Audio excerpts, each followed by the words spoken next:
Karınca ve kayıp lens. Genç kız çocukluğundan beri sarp kayalıklara tırmanma özlemiyle yanıp tutuşuyordu. Aslında bundan çok korkuyordu ama sonunda korkusunu yenerek bir grup tırmanışına katıldı.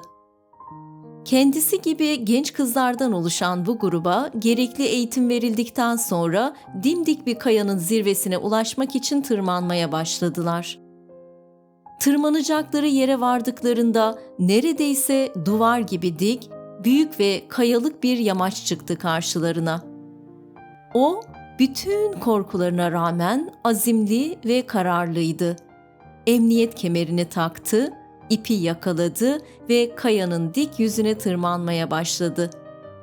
Genç kız bu zorlu tırmanışın ardından soluklanabileceği bir oyuk buldu. O, burada soluklanırken yukarıdaki arkadaşının yanlışlıkla elinden kaçırdığı halat genç kızın yüzüne çarptı ve ne yazık ki gözündeki lensinin düşmesine sebep oldu. Kendisi bir kaya oyuğunda, altında yüzlerce metre, üstünde yüzlerce metre olmasına rağmen bulabilme ümidiyle lensini aramaya koyuldu.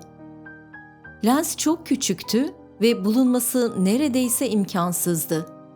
Yamacın ortasında bir yerlerde kalmış olmalıydı. Genç kızın içini yavaş yavaş tedirginlik kaplamaya başlamıştı. Kendisini hep güvende hissettiği evinden çok uzaktaydı. En küçük ihtiyacında imdadına koşan anne ve babası da yoktu yanında. Ve etrafındaki her şey bulanık görünüyordu. Üstelik lens satın alabileceği bir yer de yoktu yakınlarında.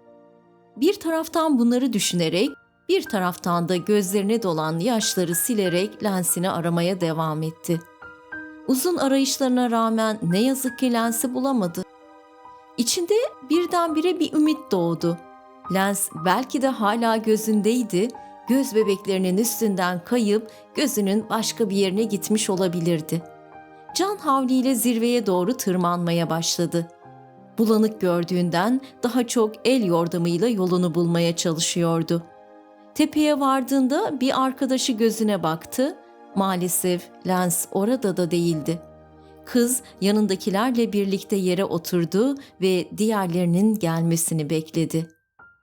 Çaresizlik içinde önünde uzanan sıra dağlara baktı.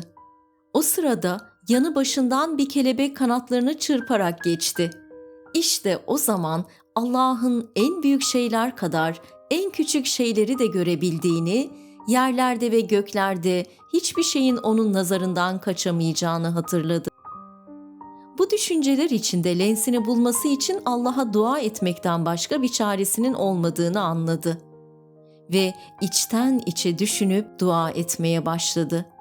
Allah'ım, sen şu anda buradaki tüm dağları gördüğün gibi şu minicik kelebeği de görürsün. Bu dağlar üzerindeki her bir taşı ve yaprağı bildiğin gibi benim lensimin yerini de bilirsin. Lütfen onu bulmama bana yardım et. Sonunda aşağıya inme vakti geldi. Patikalardan yürüyerek inmeye başladılar. Aşağıya indiklerinde tırmanmak üzere oraya doğru gelen yeni bir grup gördüler.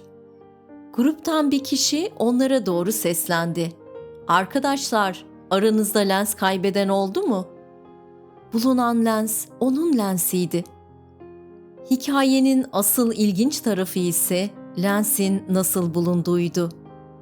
Onlara müjdeyi veren genç bir karıncanın lensi bir kayanın üzerinde ağır ağır taşıdığını fark etmişti. Diğer bir deyişle genç kızın duasını işiten Allah, küçücük bir karıncaya lensi taşıma emri vermiş ve sonra da başka bir insana bu manzarayı göstererek lensin bulunmasını sağlamıştı. Lensi kaybedip bulan genç kızın babası ise bir karikatüristi. Eve döndüklerinde genç kız lensini nasıl bulduklarını babasına anlatacak ve bir karikatürcü olan babası da ağzıyla lens taşıyan bir karınca resmi çizerek karıncanın üzerindeki baloncağa şunları yazacaktı. Allah'ım, bu nesneyi neden taşıdığımı bilemiyorum. Yiyebileceğim bir şey olmadığı gibi çok da ağır. Ama istediğin sadece bunu taşımamsa senin için taşıyacağım.